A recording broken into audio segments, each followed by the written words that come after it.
the children bamboo rainforest. He also coordinated the first bamboo workshop in the southeastern side of the Peruvian Amazon in 2018. The second speaker, Hideo Oguri Haru, engineer, founder of Human Tech Lab Japan, which create the equipments to draw the human abilities. He will be speaking on charka, folding chairs and spinning wheels made of bamboo. Juan Pablo, our next resource person, is a Chilean architect and sculptor. He is a creative director of Cave Urban, Australia.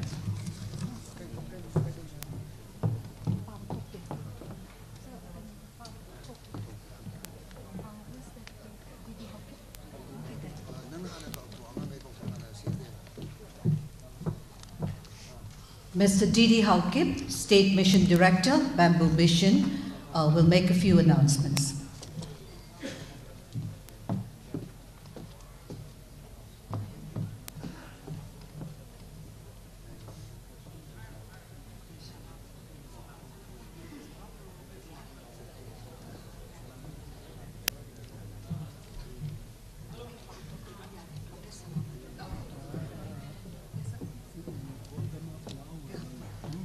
You make the announcements and we can call them, or should I call them first? Do you have a felicitation by you also, sir? Yeah. Okay. Shall we call them, sir? Kames, salam has come. So you felicitate, then you make the announcements? Yeah, okay. May we invite on dais the chair of the second session, Kamesh Salam.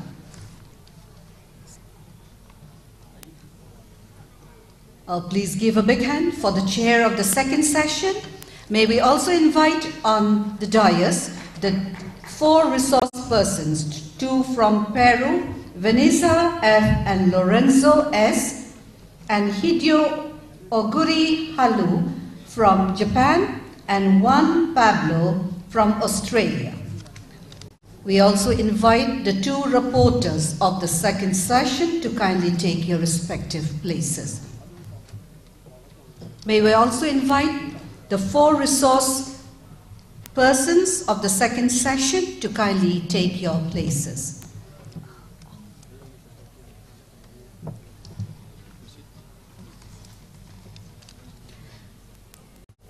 Vanessa F. and Lorenzo S. from Peru, Hideo Oguri Halu from Japan, Juan Pablo from Australia. The 2 reporters of the second session.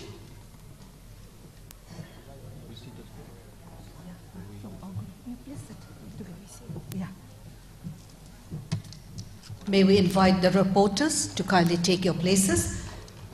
Mr. Didi Hauke, State Mission Director, Bamboo Mission, will now felicitate the chair, the 4 resource persons, and the Shri Didi Hauke, please. Oh, yes, sir. Oh, yes. The chair of the second session, Kamesh Salam. Please give a big hand.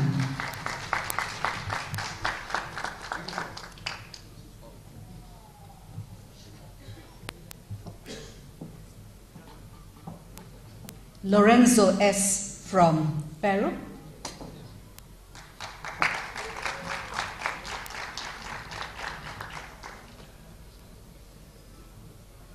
Vanessa.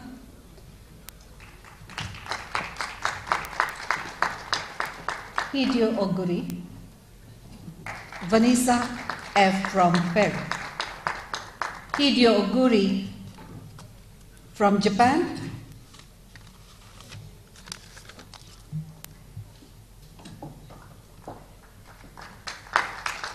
Hideo Oguri Halu.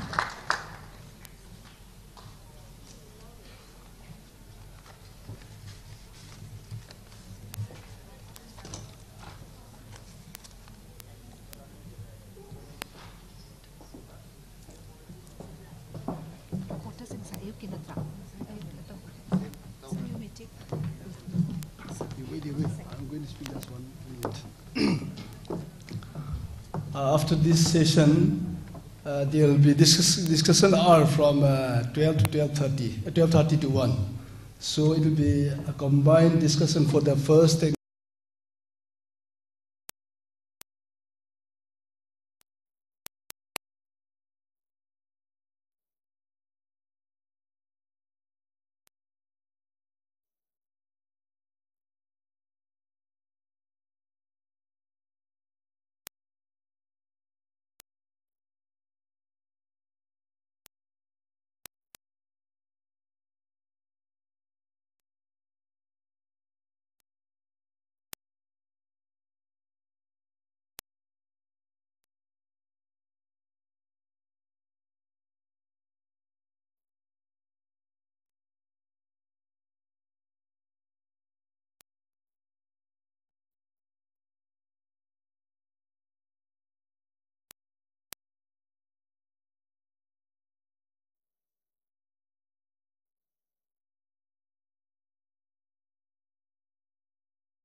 after this, second technical session, there will be discussion hour from 12:30 to 1, combined for the both the technical sessions.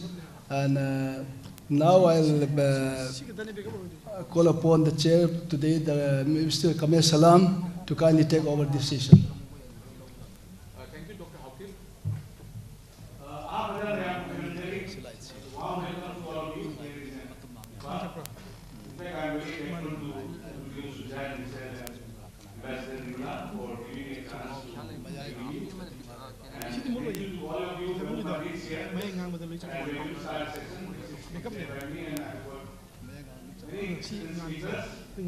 Bamboo being a multi-facet product in glass, so you can imagine anything.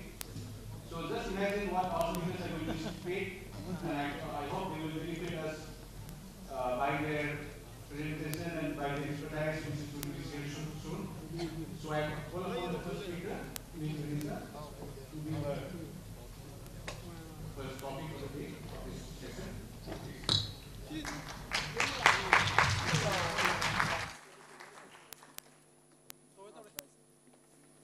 Hello. Good morning. My name is Vanessa Frias. I'm from Peru. I'm a biologist and I'm also a yoga teacher. I've been working in the Peruvian Amazon for 20 years. And now we are doing a children's bamboo rainforest inspired in the Amazon. I'm working with Lorenzo. He's an architect, so we've been working together since last year. And I will introduce what we are doing. So I spent 10 years working with the children in the Amazon. And now we are going to explain a bit of the methodology, what is happening in Peru, what is happening in the Amazon, where we are located, and all this biodiversity, flora, fauna, and all the natives indigenous peoples that we have in our country. The location of our place is in the southeastern part of the Peruvian Amazon. As you see, South America, Peru is on the left side. This red spot is where we are living, Peru. and we are in the frontier with Brazil, Peru, and Bolivia. So from our place, in 3 hours, we are in the border with Brazil. And we have the same kind of ecosystem. So you see, Madre de Dios region means, this is in Spanish, translated in English means Mother of God, and it's a beautiful spot. It's a lowland rainforest, and it's one of the highest, it's called a hotspot of biodiversity.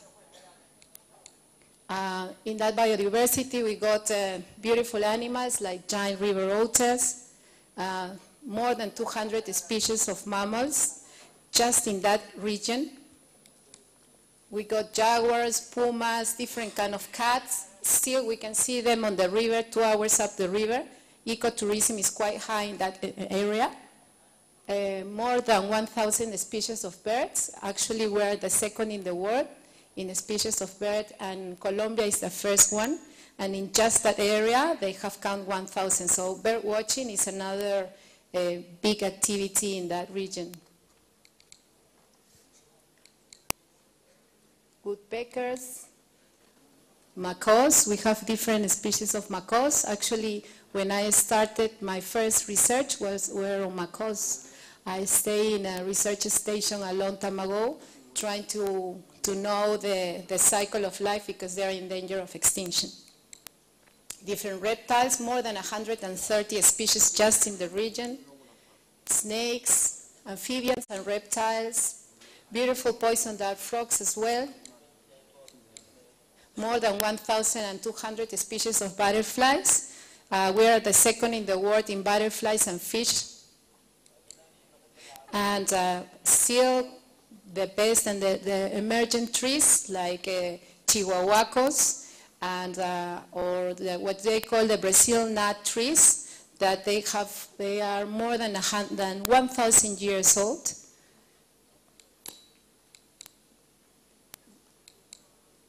This is a Brazil, well known as a Brazil nut tree, but it's an Amazonian tree. And when you eat the nut, the Brazilian nut, actually is a tree that the age is between 500 and 800 years old. And they just grow by themselves, and it's dispersed by a little rodent. So we don't grow that. So when you eat those nuts, it comes from a sustainable forest managed by the local people. We also have a very diversity, we still have different communities like here, Amahuacas, Esejas, Machiguengas. They live in communities, but at the same time we also have non-contact indigenous people, isolated because they don't want to be in contact with us.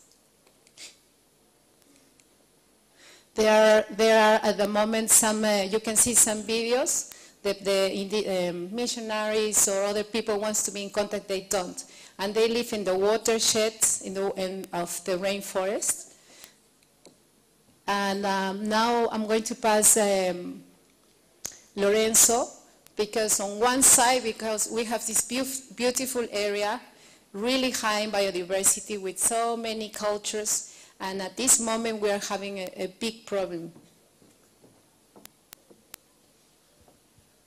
So, unfortunately, this is the real situation of the Peruvian Amazon today. Deforestation is a real problem. More than 90,000 hectares have been deforested in the last 15 years.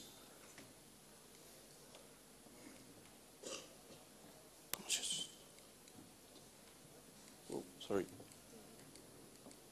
So this is the news from last week in Peru, saying that the last 2 years in Peru have been the worst in terms of deforestation in the history of the country.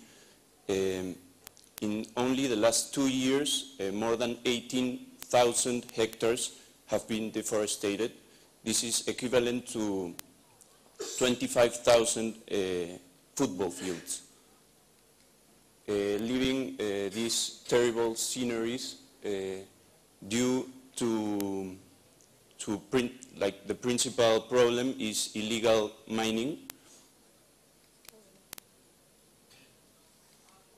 We also have illegal logging, where people are cutting down trees, emergent trees such as chihuahuacos, and they do not realize that these trees can have more than 1,000 years old and that can absorb more carbon dioxide than 1 total hectare of rainforest.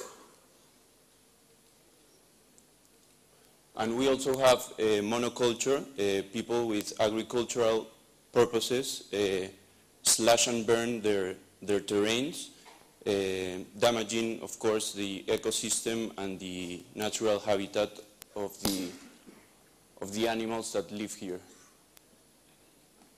And one of the main problems in the last few years, these have been worst, is because the construction in 2006 of the interoceanic road that goes from the Atlantic Ocean in Brazil to the Pacific Ocean in Peru, and cutting the rainforest like a knife.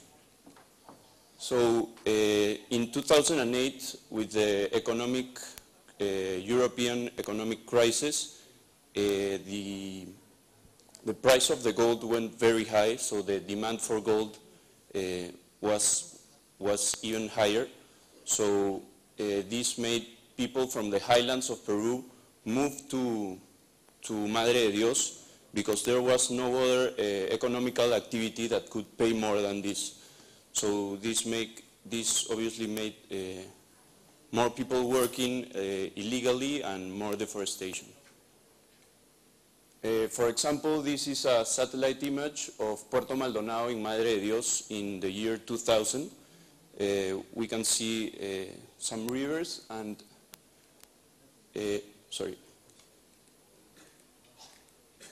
16 years later, we can see deforestation, how it's spreading throughout the entire Amazon without any control.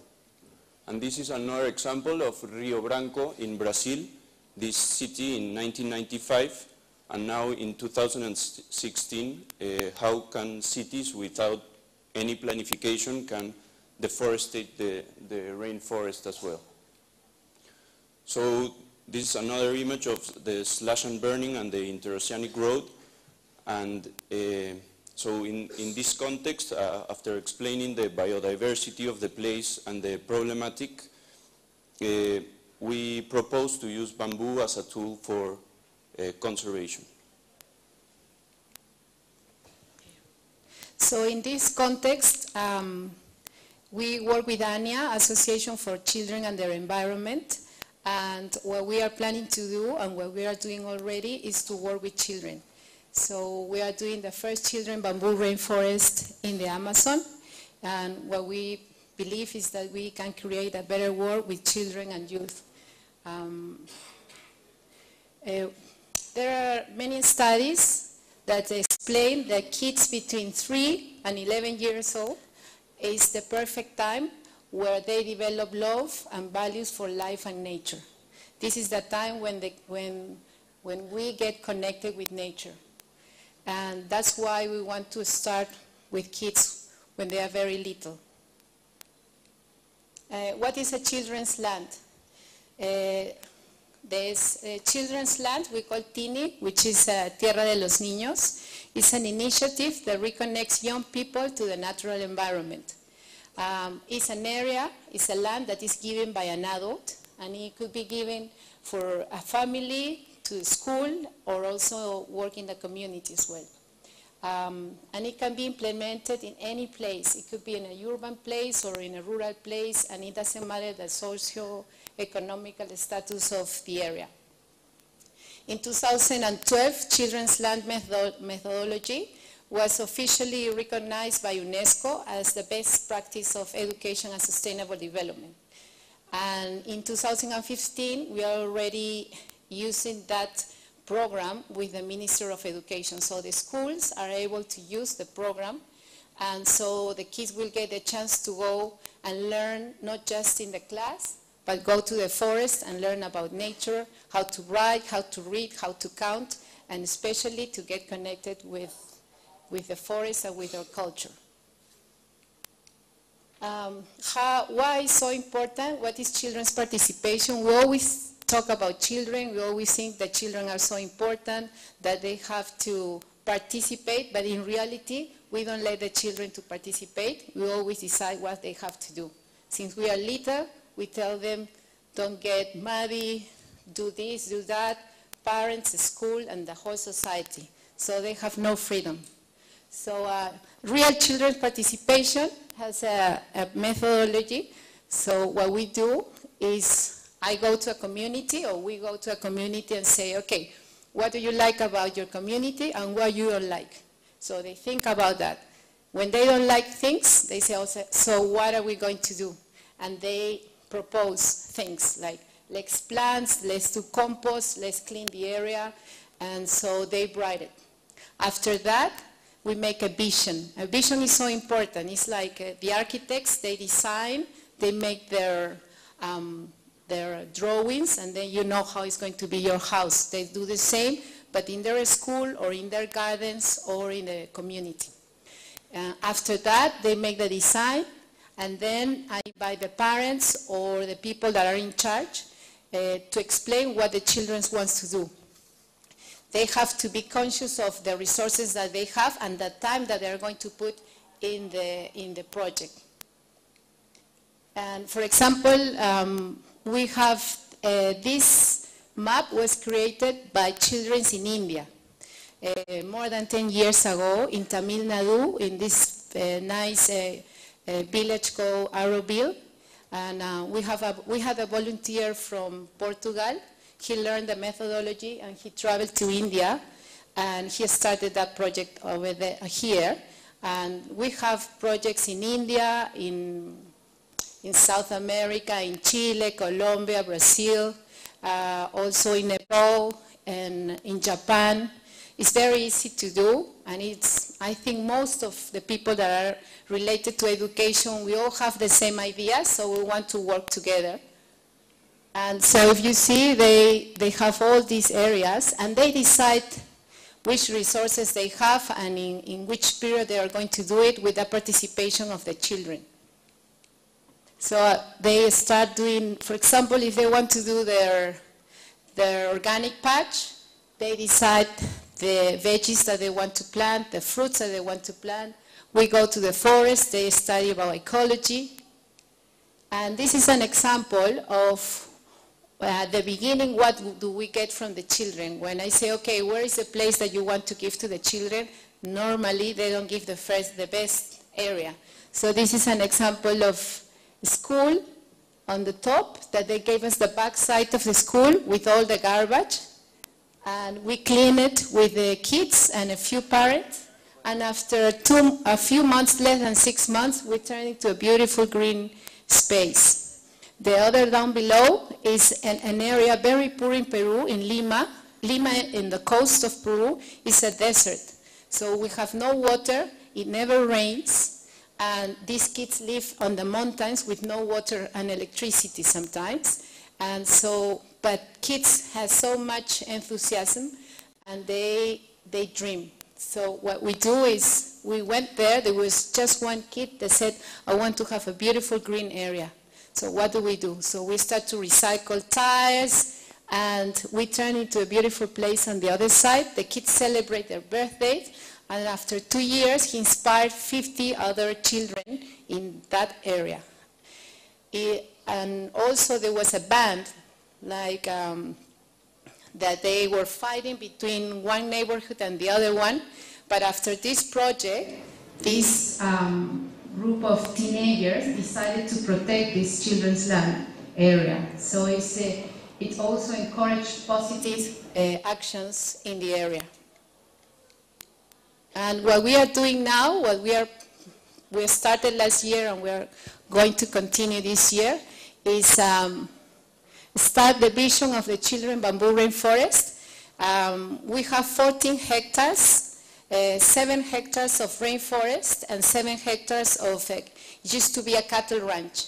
So in that area, we are building the Children's Bamboo Rainforest, and it's in the Amazon Yoga Center that I'm running.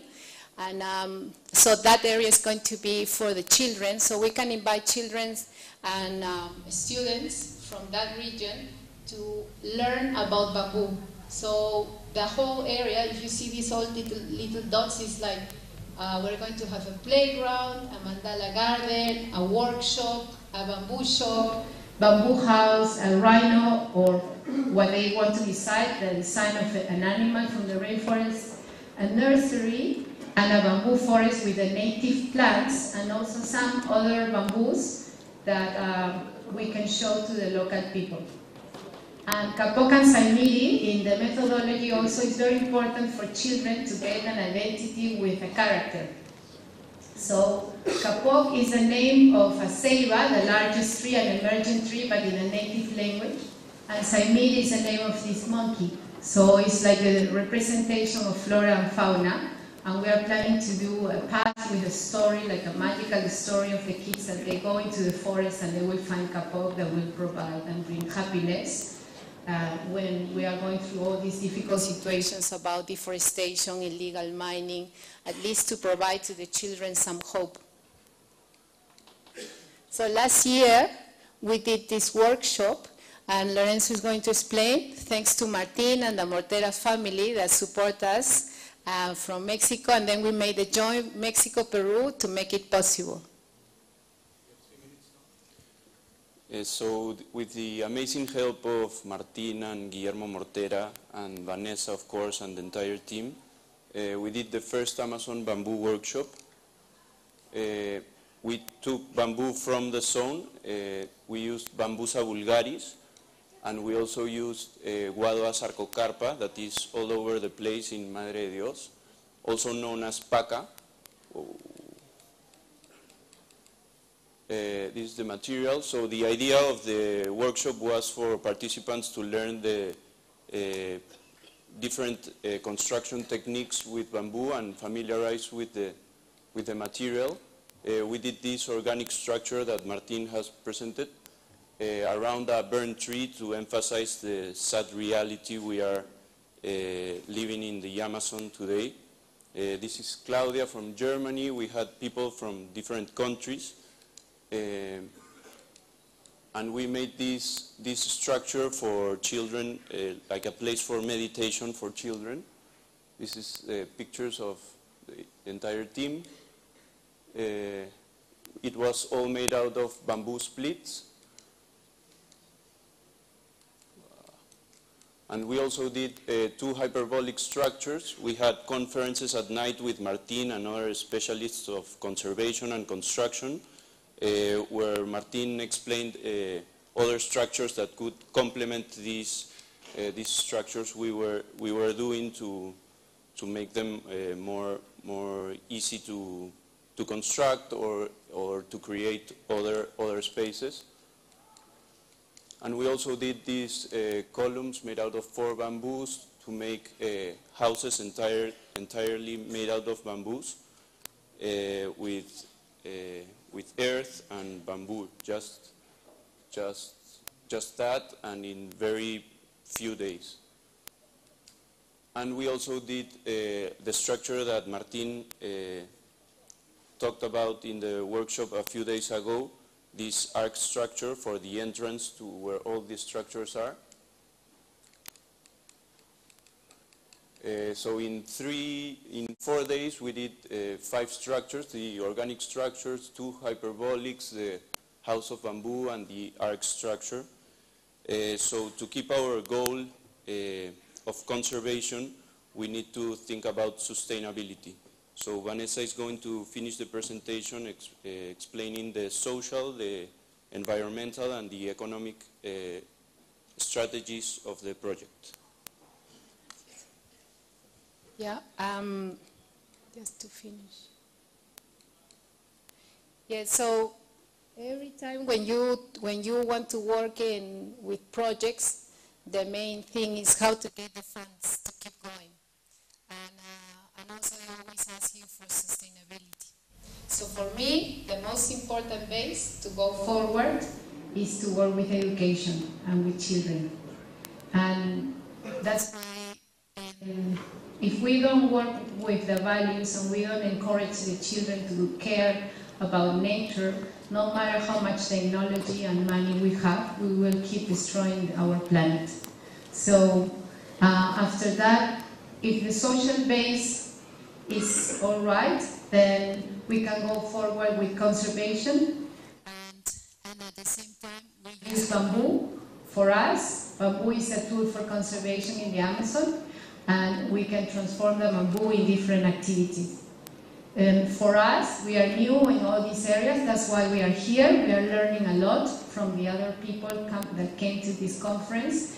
We are very happy to get that knowledge and make alliance to make it possible. What we think that will be the first step is environmental education with children, get researchers to make the base of the native bamboo that we have in the area, do the bamboo plantations with the local communities, carbon credits, because we are also having companies like banks or big companies that will pay to maintain a forest. For example, by myself, 15 years ago, I bought 60 hectares of primary rainforest, and I just protect it. And I have other people that just want to do that, just to protect the forest. And ecotourism, we got 2 big national parks, the Bahuaja Sonele and the Manu National Park in Peru. We got 14% of the whole country is protected by national parks and reserve zones. And also the bamboo transformation, that we are learning here with the fuel, bioconstruction, nutrition, and handicraft. It's very ironic because we have native bamboo in Peru, but we don't use it. And in Asia, we see all this diversity of alternatives to transform bamboo. So for us, it's an excellent opportunity to provide bamboo as a tool for conservation. And just to finish, Dharma in Sanskrit means your mission. This is my son, he's Luca, 10 years old. And when I started this project, the Amazon Yoga Center and then the bamboo, there were 3 words that came to my mind, like what is my passion, why I'm here in this planet, what is my main purpose to keep going. One is children, because they give me hope and happiness. The other one is yoga. I'm a yoga teacher because it gives me harmony and peace. When I do yoga and I meditate, I get in balance, I don't get crazy. And also nature, because when I'm in nature, I feel inspired and I feel like I can do everything for the rainforest and for my country. It's like an injection of energy. When I see a bird, when I see the river, when I see a leaf. So I think that was since I was very little. I didn't know that I was going to be a biologist, but I was always searching for insects, and I was in the garden. So for my point of view, it's so important to have children and be connected with nature. And I want to thank to Net Jacquet Foundation, because that was our first fund that we got last year. We are going to start with that, with the connection with the Minister of Education to bring the children to the Children's Bamboo Rainforest Land. Then Amazon Yoga Center is my place. You are very welcome to come to the Amazon anytime. Amazon Bamboo Workshop with the Mortera family, with Martin and Guillermo, and Digma Trade and Ania, that is the association that has been working for more than 20 years in Peru. Thank you, and very welcome to Peru.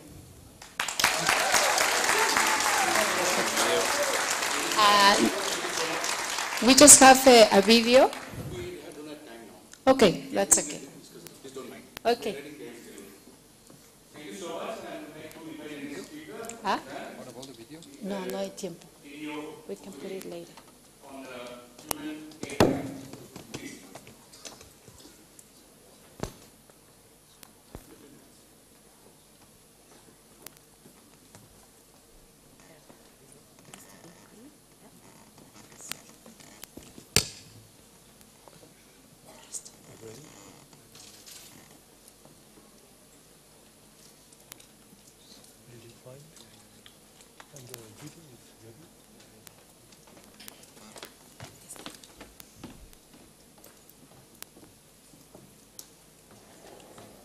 Okay. Hello, everybody. I would like to briefly explain the bamboo charka, which is a cotton spinning tool, and the bamboo folding chair.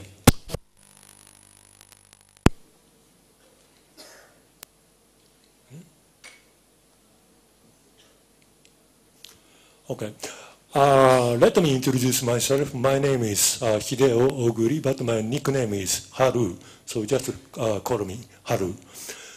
And I was an engineer in large company, developing the diesel engines for the construction machinery. So this is the bulldozer, and this is the picture of the diesel engine. I was basically the mechanical engineer. And then I quit my job in the large company, then Human Tech Lab as a freelance engineer. I am now developing equipment to draw the human ability. Basically, I have two kinds of the projects. One is the open source project, such as the bamboo charka and bamboo folding chair, also the human-powered dehydrator. And the other is the patented technology, such as the human-powered generator. This is a kind of the backup system when the electricity is out, just like this morning. And next, let me explain why I started my projects. In Japan, we had a large earthquake in 2011, March 11th, followed by the tsunami and nuclear power plant explosion. Then many people noticed that the weakness of the urban lifestyle based on the global economy and changed their lifestyle. So keywords are before globalization and economical growth, now resilience, localization, and local economy. So this is the background of my project. So this is a bamboo folding chair.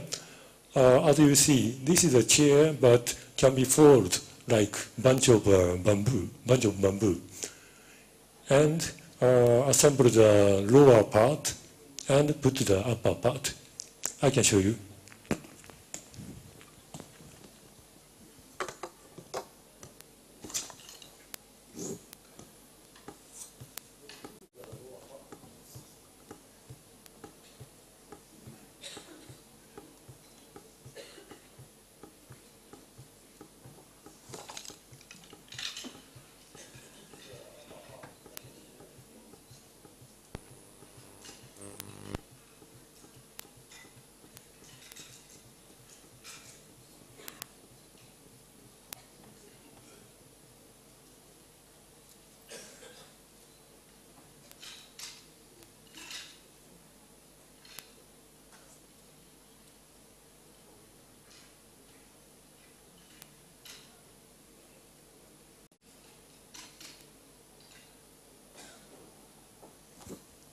And now this functions as a chair. So, thanks. So, the key point of this chair is, usually the bamboo chair is very heavy. I think that's because they are using the thick bamboo and using the bolt and nut for the joint. But this structure is just using the ropes and using this kind of the X joint. So combining the two X joint, this can be used as a chair. And I think this is a chair, but this structure can be applied for making the table or small hat for a folding table or folding hat. And next, this is a bamboo charka. charka is a Hindi word meaning the spinning wheel or just wheel. So I should say taran in this area. Anyway, this is a portable spinning wheel made of bamboo. Laptop type, I can use it sitting on a chair like this picture. Could you start the first?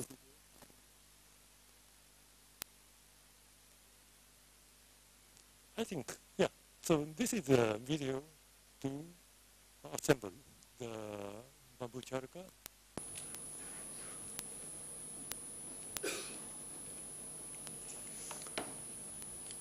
So now I have cotton in my left hand and making a thread from the cotton. As you can see, I'm sitting on the chair, so, okay, thanks. Sitting on the chair, so I can use this at anywhere, like cafe and park. Could you move to the next video? Yeah, this one.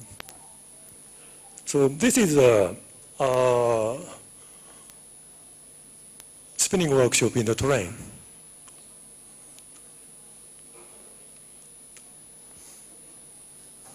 Now this is a normal commuting thing in the terrain in Japan. Not a joke. So this is just a special occasion. I had a spinning workshop using my bamboo charka with my crazy friends. Okay, thank you. So could you go back to the presentation?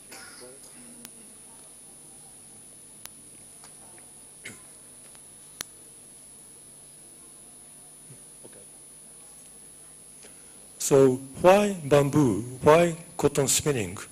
You may wonder why I am doing this kind of the cotton spinning work. The bamboo, it is, as you know, a very useful material and available all over the world, but not used because they have been replaced by plastic. On the other hand, cotton in Japan, almost 100% are imported from abroad. And most people have forgotten how the cottons or how the threads, how the clothes are made.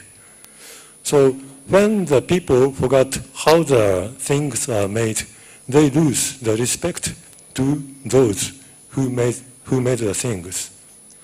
So there are very famous movie and documentary films in Japan. One is True Cost, and the other is Made in Bangladesh. They are pointing out the problems regarding the fast fashion.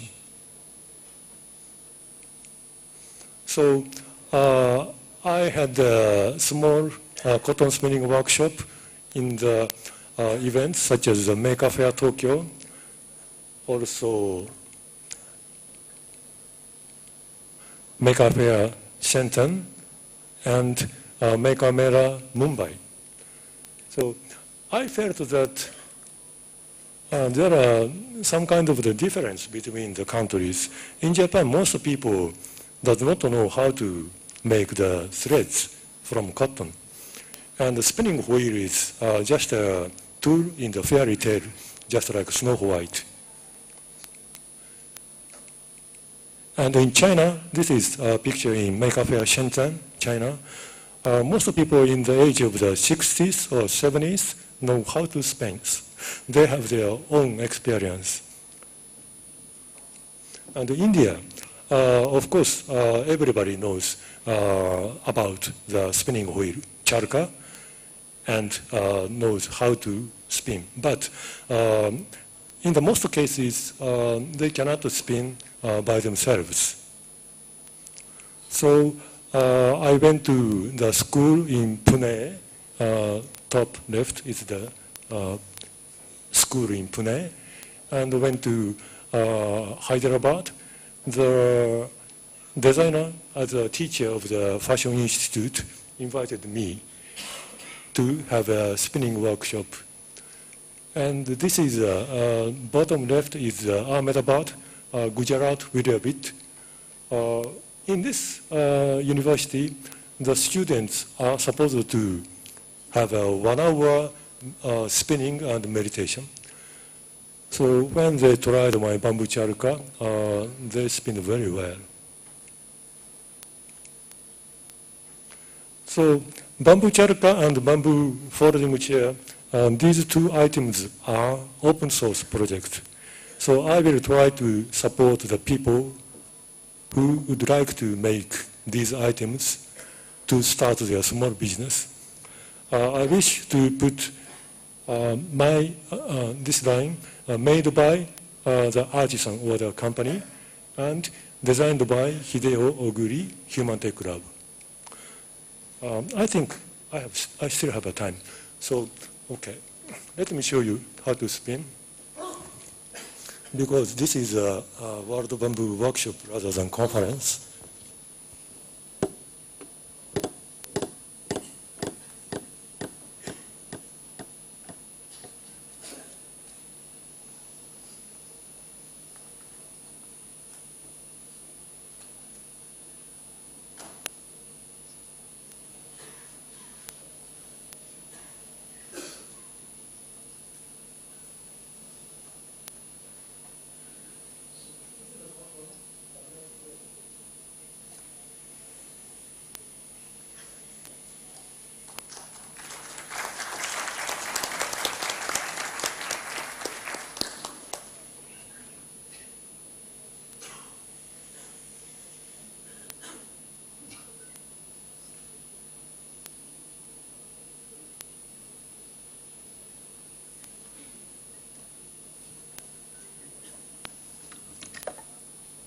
Okay, thank you so much. So as a conclusion of my presentation, each part in the world, people make the necessary items utilizing the local materials such as bamboo. And the customers respect the makers and artisans. This is the change I wish to see in the world. Thank you.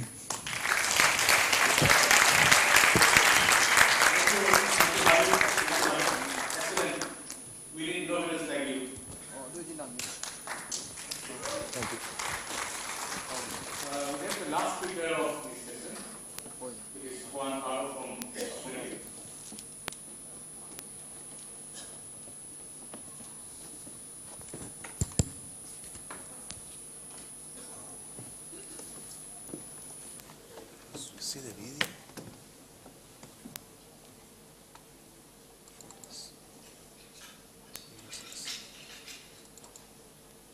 Okay, so you start with this video first?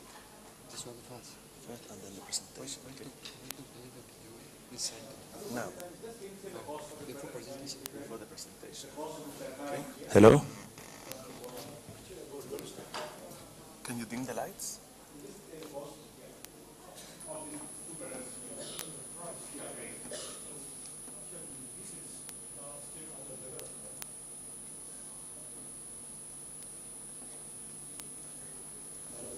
Can you turn off the lights? I won't like it.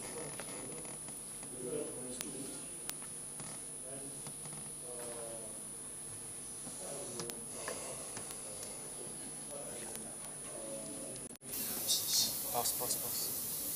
Please stop. Okay, I'm Juan Pablo from Cape Urban. We're a big collective, and I'd like to start with this video that shows the growth of bamboo in a high speed. This is a 1-year cycle. And bamboo reached the full height in 1 year. That could be 15 meters if it's a big species or even more. And in the next 3 to 4 years, it will mature and it will be good for building. It grows fast to go over the forest and catch the light, so it has 1 year to go as fast as possible to go higher than the trees of the established forest. I think this is very inspiring, and our works, which are mostly temporary works, are based on this 3 to 4 year cycle. So we use the material green, we don't treat it, and we usually harvest ourselves, and our structures break down at the same pace as the forest regenerates. So it's a closed circle. We don't create any waste, or as little waste as possible. It's the other video, sorry. No. I have some technical problems here. We'll sort it out.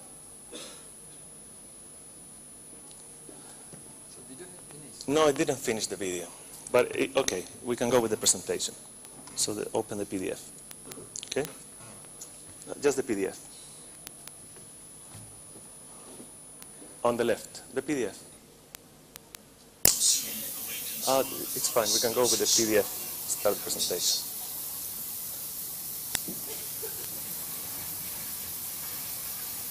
We can watch it again as well.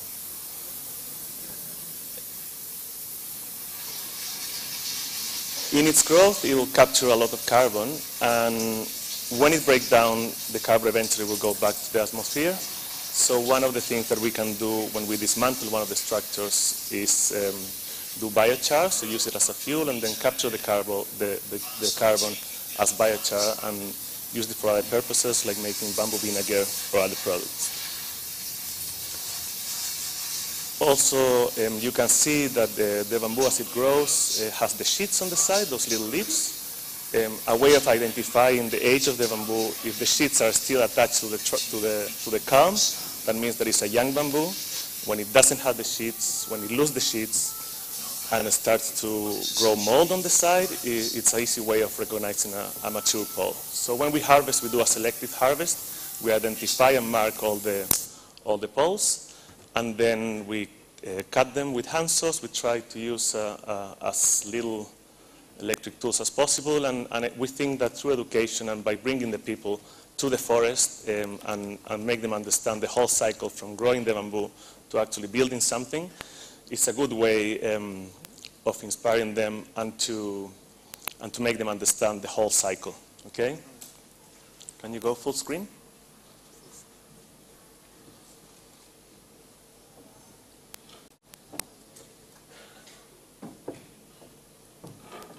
Sorry. If you go in view, full screen mode. No, view. Here, view. And then you go full screen mode. Yeah, thanks. Okay, so Cape Verdean is a big team. This is the core members. I'm the creative director. I come originally from Chile. Nikki is the director, then Jetlong, Mercurio, Angel, Loki as well, that is around here. And the team expands and contracts according to the project. And our building projects, they will have a big team or a small team according to where we're situated and what we're trying to do. So we usually work with volunteers, and the reason is that in Australia the labor is very expensive. So we do education projects in which we share all the techniques that we learn and collaborate with other artists to learn new techniques and share them. And then the students will get a chance to learn while they help us build something. So this was one of our first projects. It's a 12-meter tower, a lighthouse, that was for an exhibition in Sydney called Sculpture by the Sea. This was using techniques from George Cuvillier that we use for tying the bamboo up here. And one of the tricky parts of this particular installation was that it has to be installed on the rock, and we couldn't attach to the ground, so we need to put some weight at the base. And the idea of the lighthouse was to express a problem that was at that moment still happening in Australia towards the refugees. So Australia used to be a very welcoming country, and more restrictive policies to immigration made it a little bit more difficult for refugees to reach the country. So the idea of the lighthouse has two meanings. It has the meaning of land, or safe land, but also the meaning of dangerous waters. So we wanted to put that on the table and talk about those topics as we do works with bamboo.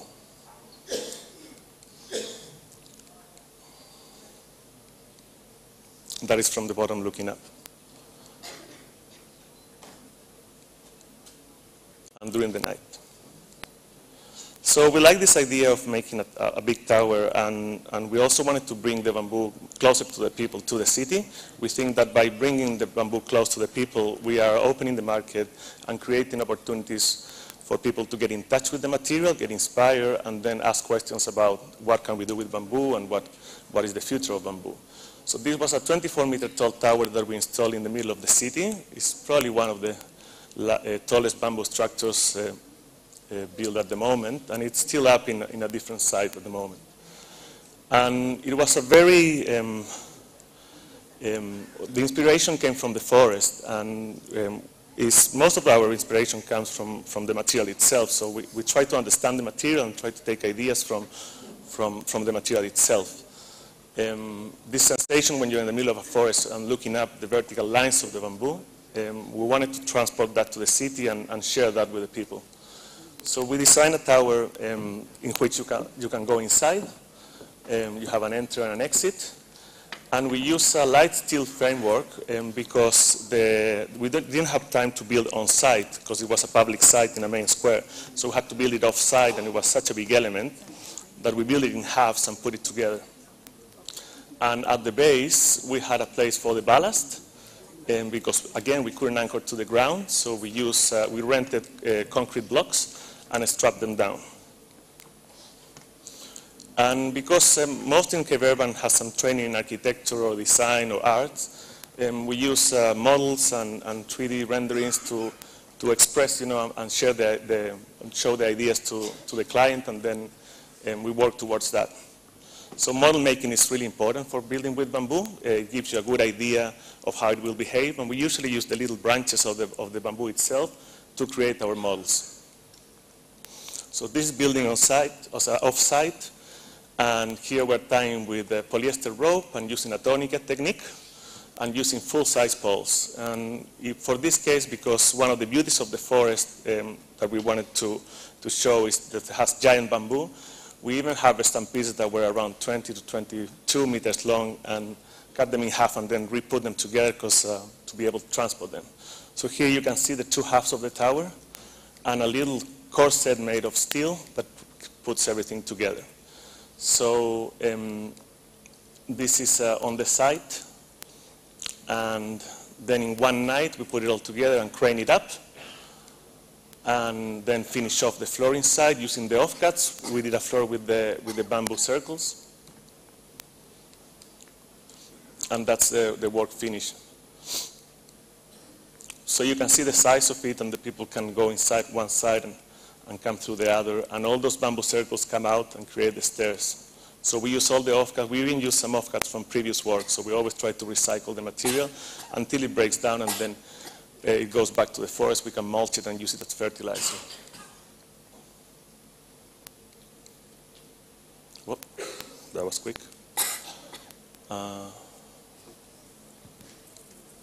So that's an image looking up, and one of the interesting things of bamboo is that it also plays really nice with the light. So usually during the night we try to light with colors, and so during the day you get the natural color of the bamboo, and during the night you can change a little bit and create a different atmosphere. So in this case we use natural light on the outside and a changing light on the inside. And then we transport it to Woodford, which is we're in the site of the Woodford Folk Festival, where we do most of our work, and install it there for a permanent exhibition. So this is installing at Woodford. And that's where it sits now. It became very interesting how it works in the urban environment, but also work in the natural environment. Well, it's not working very well.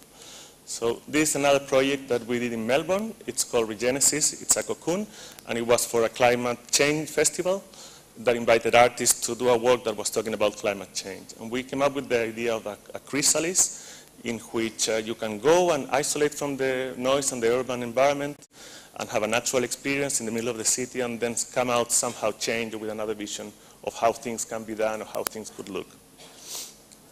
So again, our first ideas and drawings. A section showing more or less the size of it and and potential openings and thickness of the walls, location on the plaza, and this starting to open. So in this case, we're using skinny bamboo, skinny mosso bamboo, like a running forest in which it doesn't grow very big because of the weather conditions.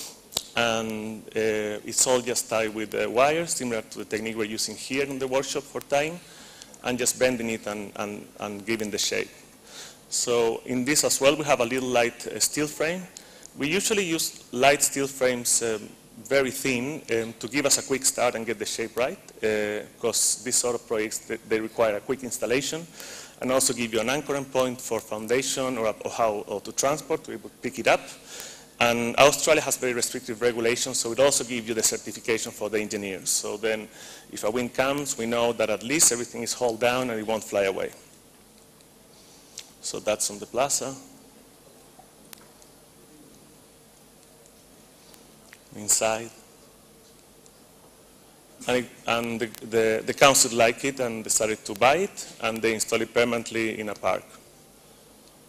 So now the kids can play there, and they go inside, they can climb and have a good time. So we always try to create works in which you can go in. I think because of the architectural background, we are used to work with that sort of scale, but we also mix with art. So we're kind of in between art and architecture, trying to create works that are inspiring and that can somehow create a wow effect, so people get interested about the material, and and we can push bamboo in Australia.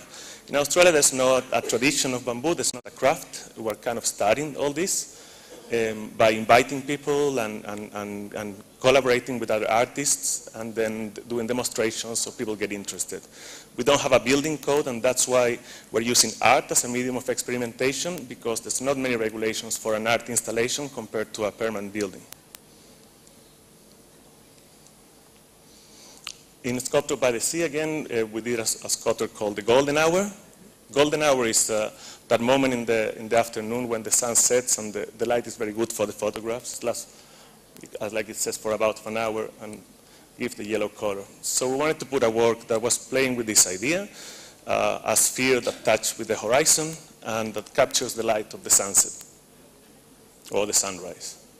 So this, again, a drawing with the idea and how, like a sphere, when it touches horizontal lines, create a tension, a visual tension that's quite interesting and drag the attention of the visitors.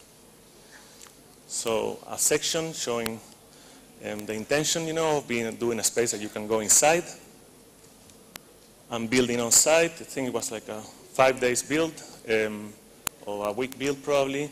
Again, skinny bamboo that you can bend, and you can bend it because we work with it when it's green. We harvest ourselves, we go to the forest, we select also the bendy pieces that are easier to catch the curve. And the funny thing is that when you take them out, once they are dry out, they keep the shape. But if you're using dry bamboo, it will be really hard to bend. It will probably crack, and you'll have to use heat or steam to bend them. So by using natural way of natural material and just use them green, you can do this sort of effects. And again, the people going inside, and the idea of filtering the light through the weave, and then lighting it during the night, so it becomes like a beacon that you can see from the far.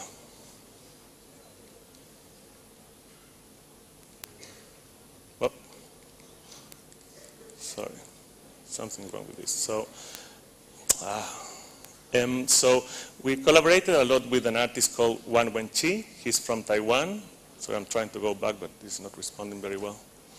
He comes from Chiayi, and he learned the technique, the traditional weaving techniques of his town, and scaled it up using bamboo. And when we met him, it was great, and we did a big project in Woodford with him. And we've been sharing techniques and ideas, and it's been a really, really good relationship. And this is a treehouse that was built for the Woodford Fall Festival again. And it's around 7 meters diameter. And it's all woven with green bamboo and a little bit of wire ties, similar technique to what we're doing here. It's on a tree, a quandong tree that is a native Australian tree. And again, playing with the light and inviting people to go inside. and have a feeling with the bamboo, have the experience to touch it and to be inside a natural environment. This works because if you want bamboo to last, you don't do these sort of things. You will do something with a roof, with long eaves, that will keep it under the shade, out of the water, you'll keep it off the ground. We are choosing not to do that. Actually embrace the ephemerality of the material, embrace that in those conditions it will break down, and I think that's something that is also interesting. And try to avoid the use of chemicals and all those sort of things. This was a pavilion we built in Hobart as part of our Masters of Architecture workshop. It was 2 clients, Clemenger and Monarch, which is a museum there. And we ran a workshop for 2 weeks. We workshop ideas with them. And we designed with them and then put it together in like 20 days and a team of 40. So the pavilion had two uses. Was first for a think tank, also to share ideas about education, and then it will turn into the dining area for the winter feast.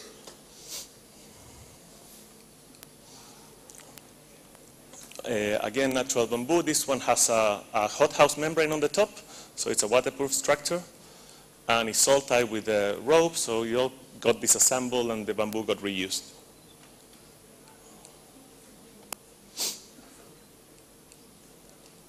So that's the workshop happening, and those are all the ideas hang on the columns, tree-like columns. And again, we had to use ballast at the base because it was a park, so you wouldn't be able to dig because of the roots of the trees. They don't let you. So it's a self-standing structure. And then at the end of all these structures, we stress test them. We pull them with a machine and take the numbers to see how much strength it takes before breaking. And then we record that into our books, and we start to create a compendium of stress tests of the local bamboo in Australia and the connection we've learned and developed.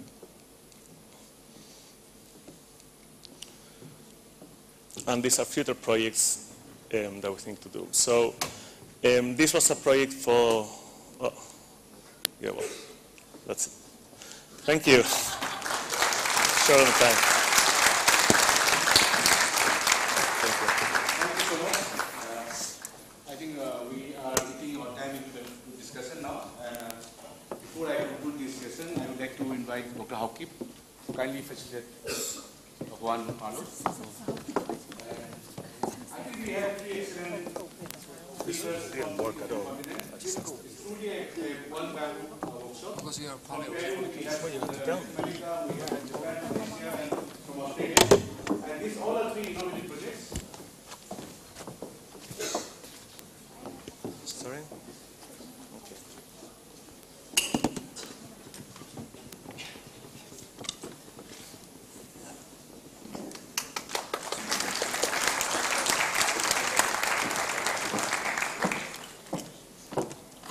I think we have 20 minutes for the discussion to take questions. So if you have any serious questions, can you please raise your hand and ask questions to the speakers here? We have 20 minutes only. So whatever we can consume within the time, we'll do it. Otherwise, we can discuss over the lunch or outside. Please.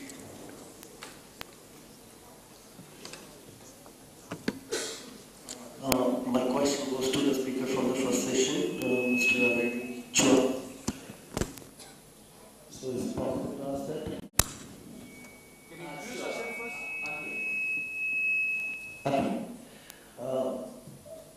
Okay, fine. Yeah. See, I just wanted to know about most of the products are like, excellent, those are like the best quality finished products around. Like, I just wanted to understand, like, what is the embedded energy in these products? Like how are you rationalizing the embedded energy part of that? Like, when you are processing the end product, the vendor is obviously it has a single carbon inside that, but when you are processing that, you are putting in some embedded energy in that. So how is the embedded energy getting balanced with the sequestered carbon that is there inside the bamboo?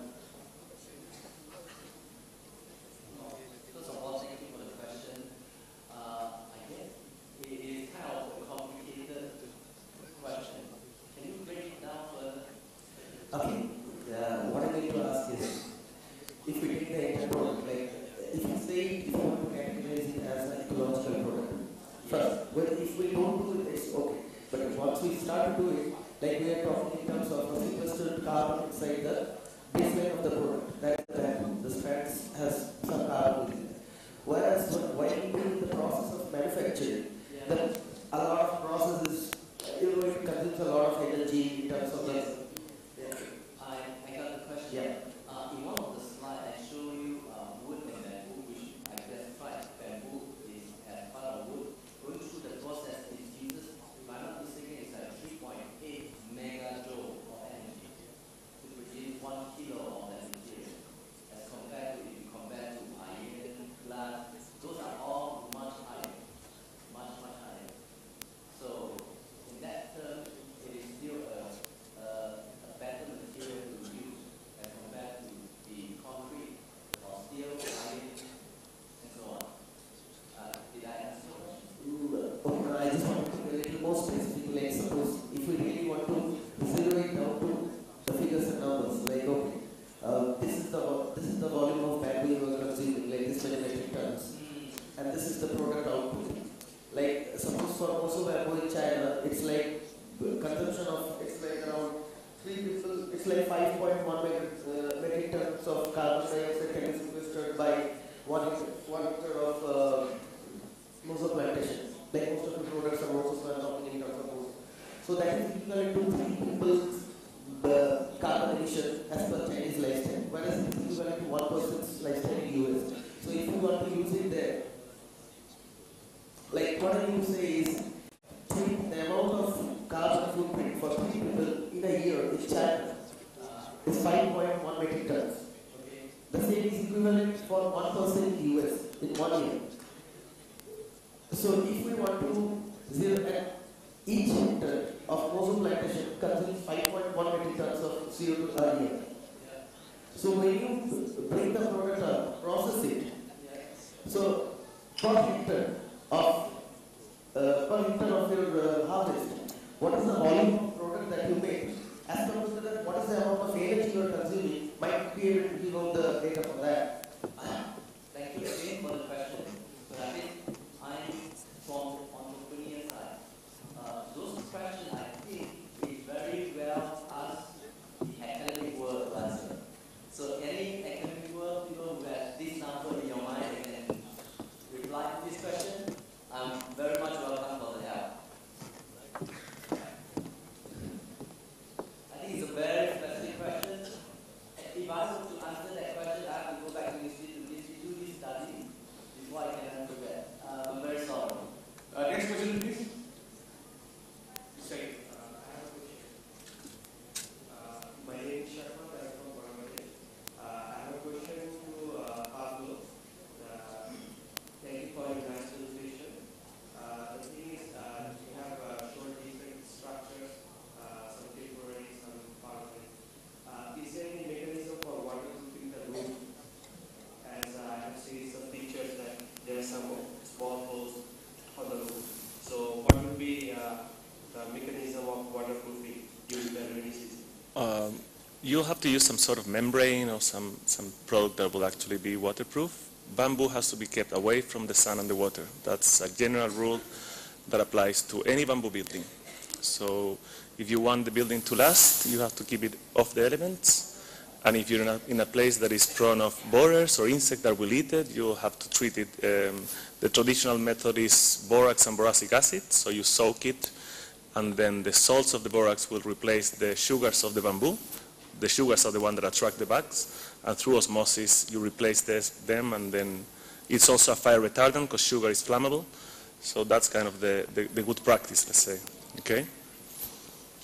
Yeah, thank you. Next one, please. Hello. I had a question for Mr. Martin Motera. So are you here? Hello. Yes. Here. Hi, I'm Moni. I'm an architect and industrial designer working in bamboo furniture. So you showed a few visuals in which you used molds for creating curves for your bamboo structure. So how long do you keep it in that mold, and are there chances of bouncing back? And secondly, sir, how long have your structures structures stood till now? What's the longest time that your structures have stood till now?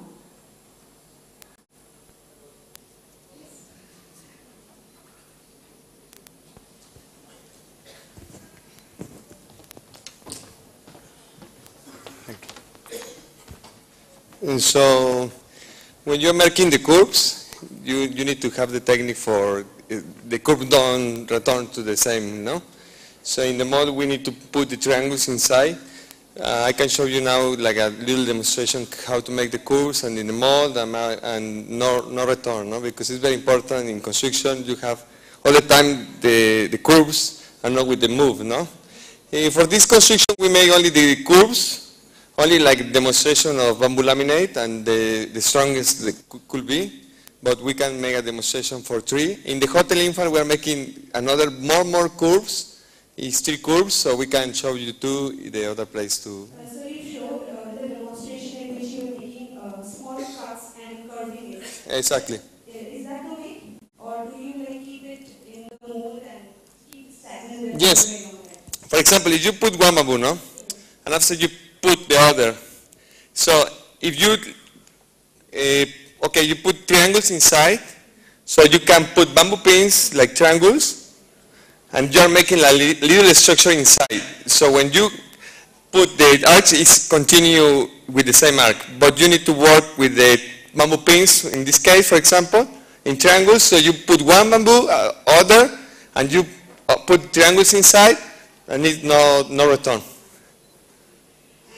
My second question, so how long are your structures standing? What's the longest time frame that your structures have stood? Now, for example, with the arches, the biggest structure that I have in Guanajuato is 3 years. Yes. The other is the cover, no? What time is the time of life of the protection, no? So normally, in this case, it's like 20 years because it's very expensive TPO or plastic, kind of plastic, but it's very, very a long life. So you need to have, we now in the industry a lot of textiles and all of material for long life, no? Yes, you're welcome. Yes, thank you. We have 10 minutes next question. Sir, I want one question that when you're using bamboo in exterior, like wall lighting, like Avisa had products, so is there any treatment, special treatment or coating required to protect it from sun and rain mostly? And one more question was for Pablo. Sir, are you planning any installation in Burning Man Festival or something?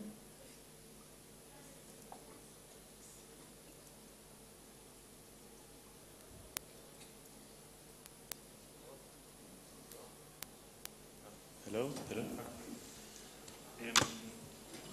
Yeah, you can also varnish the bamboo if you want to protect varnish. A good varnish with UV protection will protect it from the sun and the rain. But you'll have to reapply that varnish on a yearly basis to make sure it doesn't break down. And you have to pay special attention to the ends of the bamboo, because at the end, when you cut the bamboo, the end of the bamboo is where all the capillaries are and will absorb moisture, and usually the place where borers go in. So you have to pay special attention to those parts to make them seal. But yeah, you have to use a very good product and reapply it at least yearly to make sure it doesn't break down. What's the best organic varnish that you can suggest for doing the same thing? Organic, anything organic, like not using any. There's water-based varnishes, like I don't want to advertise. There's different brands that you can use. So if you go for a water-based one, it will be more friendly with the environment instead of a solvent-based. But there's different brands. Then they can all work. It's good to do a sample because and you have to sand the glossy part of the bamboo because the natural silicone usually will tend to peel there. It doesn't. So with a very smooth sand, you scratch that surface. So make sure there's a good bonding between the varnish and the bamboo, and make sure the bamboo is well dry and yeah, you just apply it.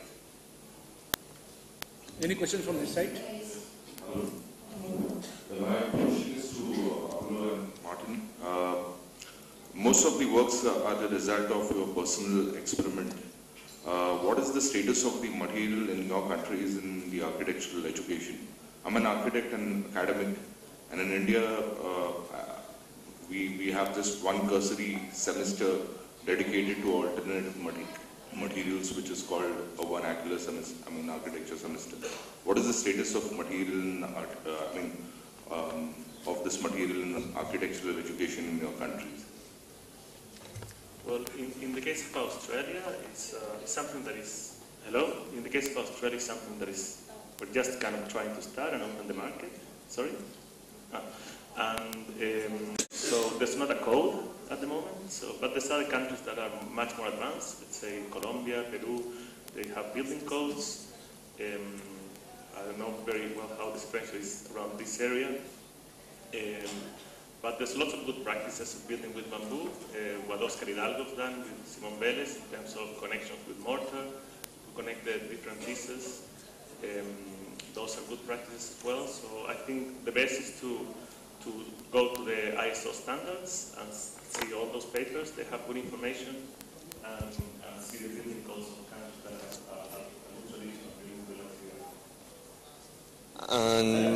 And we have information in the WBO, in the World Bamboo Organization. So you can find more information in the WBO, of a lot of information of architect, engineer. So you can find in the page. Yes? Hello. Can you please introduce before you speak? Yeah, please. Yeah. My question is to the speaker from first session, gentleman from Daso. Okay. So you talked about the industrialization. If we consider the industry in India, we are looking at small things also, like steel manufacturing. What do you think, what are the barriers in the Indian industry what we lack in as an industry in India, in bamboo industry? Is it a bamboo, or is it a infrastructure, or the hard work of people, or ambitions of people?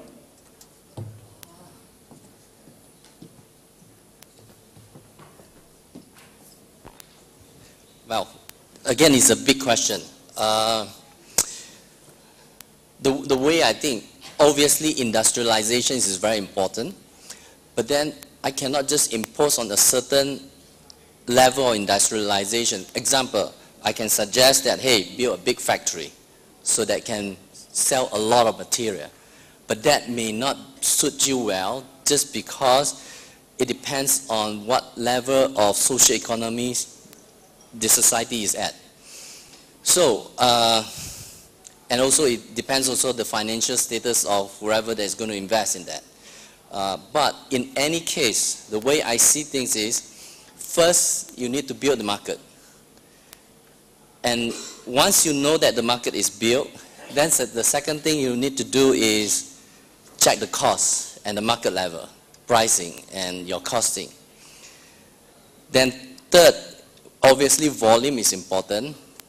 Now, do you have the resource to supply to meet the demand, meaning the volume of the demand in one go? If I were to quote some example, for example, we used to supply to a big chain company that has 2,000 stores. 2,000 stores, okay? And what they want is to set all 2,000 stores in 6 months. Only 6 months. Which means, and then they estimate, every week they can sell 1 pallet, meaning 1 pallet of material. So if you compound that, you take 2,000, divide by 6, and that comes to how many stores you need to set in that one go. And then you start to calculate that every week you sell 1 pallet, they need 2 pallets per store. 1 store to 1 pallet to show, and if once people bought it, then they need to bring another one from the warehouse down to the floor. So if you multiply that, that volume is huge. Not a single one factory can fulfill. So coming back to that situation then is, in your case, if you do not have that capability, then you say, pass. You cannot do it. There's no way. So looking back at this situation, like in Manipur, I would say you need to have a structure more towards cooperation, meaning multiple supplier, And then you need these multiple small pipes have to join to a medium pipes. And that's secondary processing. And then from that secondary processing, then you have to join up few of the secondary processing. And then you probably have to have a corp of marketing channel, just marketing the product. So there's a lot of things going on in there. I mean, I'm just touching the base or just the surface. Have I answered the question in that sense? Yes. Thank you. Just for your information, please, tomorrow at 9:30 I'm speaking on the value chain management of India. And most of your questions will be answered by me tomorrow. So please kindly attend the session without fail. One last thing. I have a question here, please. This question is for Vanessa. This side. So towards the left. So, thank you very much for your inspiring presentation. So, I'm a local participant working as a scientist, but my heart beats for the biodiversity conservation part. So, I have started with a project now, and I have already made a small natural hub. So, I wanted to know what kind of resource mobilization strategies you use to come up with a place like children's and for any kind of rural setup. Yes, at the beginning, when we started the project, we used to get funds from organizations from the States and from Europe. But nowadays, it's much easier in South America to get funds from private companies. Like the companies that are surrounded by the area that you are working. Let's say if I go to the highlands and there is a mining company, then because of their social and responsibility and environmental tasks that they have to take care of the area. So we go, normally they call us and we go and do a diagnostic. We make a proposal with the community, and then you can start running the program that will be between 2 and 3 years, and then the community gets the project, and there will be other like the government as well. But in the pipe, now you get more private companies in charge of these projects. And it's not very difficult to do that, but you always need to have one person to do specialized on fundraising, to start writing the programs, and to search for donations and the other people that work in the field. Thank you so much. I'll take the last question, and I think there's any announcement from the organizer, then we close the session. Please, Sukumar. For Mr. Everly, for Mr. Chua, regarding today, I saw a very fantastic new technology you have mentioned, or nanotechnology, or implementation of this mud and clay. Okay. Mud and clay is your new treatment technology. Second part is, how does your boats survive this throwing in the exterior? I'm sorry, I didn't get it. Can you repeat that? You have mentioned something about nanotechnology you use Yes. for the treatment of bamboo. Apart from the usual body product treatment. You mentioned something about mud or something like that, clay. Yeah. And second part is your bamboo boats, those used for this, what you call this exterior job. How long does it survive and what sort of treatment do you use? All right. For the nano technology, it's a new development. Right now, we are in the process of patenting the technology. So because of that, we are not able to disclose our secret. I'm sorry about that. And for the second question, was it something about boat? But frankly, the material that we produce so far, after tested, we are able to warranty it to last at least 30 years. But of course, in our gut feeling, we feel when you can get to 30 years, it will be more or less like 50 years. Have I answered the question? Yeah.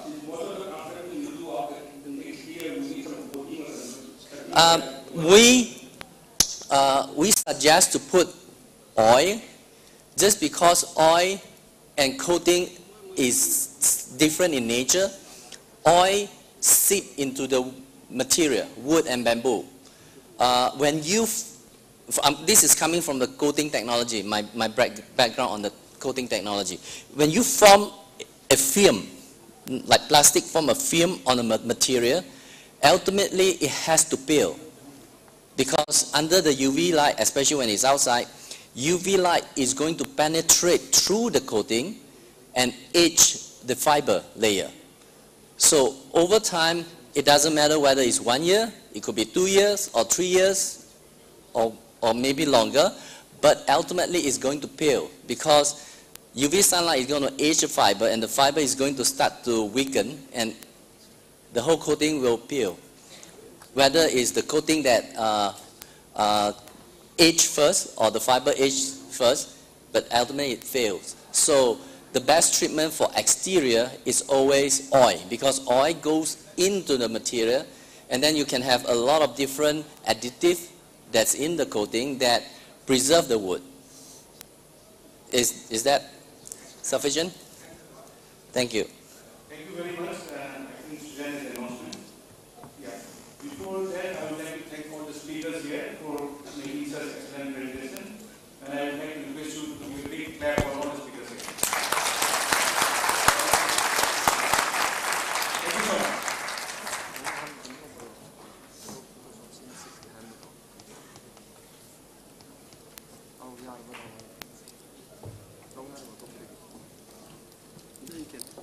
Thank you for just a moment. Some of you probably wonder how WBO operates. If you were here during my presentation, the World Bamboo Organization is actually operated solely by volunteers. None of us are paid professionals.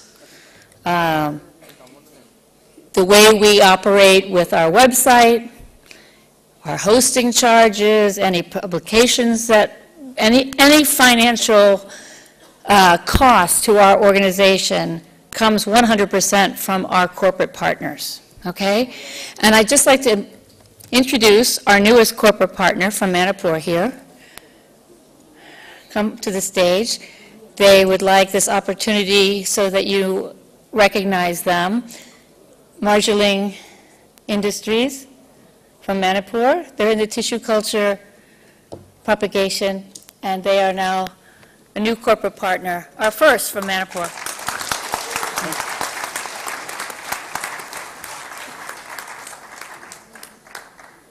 Would you like to say something? Yes. Hello. Our company, the name of our company is Marjaling Industries Private Limited. We are especially focused on the tissue culture, and tissue culture is just starting of the plant, whatever we are going to produce from the plant. And right now we are focusing on the production of local varieties of Manipur bamboo plants.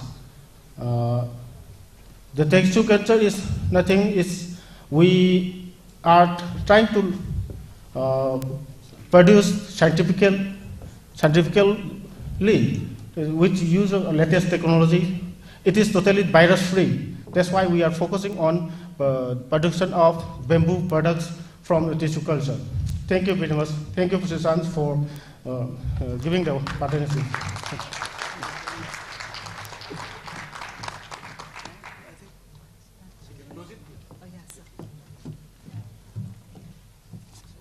Thank you so much to the chair of the second session, Kamesh Salam, founder of the World Bamboo Day. Thank you once again. We have announcements, the painting competition by school children, which took place from 10 a.m. to 12 noon. Global bamboo shoot cuisines to be prepared by the delegates from 3 p.m. to 4 p.m. at Hapta Kangjebung ground, which will be followed by, before this we have the bamboo shoot cookies demonstration from 2 to 3 p.m. followed by global bamboo shoot cuisines to be prepared by the delegates from abroad at Hapta Kangjebung. And Nagaland delegates, we hope you have reported at the reception counter on the ground floor. Lunch is now ready. We request the speakers to partake the lunch on the left side of the hall and the delegates and participants on the right side. And after lunch, please proceed to Hapta ground for the bamboo shoot cuisines cooking and global bamboo shoot cuisines and bamboo shoot cookies demonstration. Also the pavilion construction at the same venue. Thank you so much, ladies and gentlemen.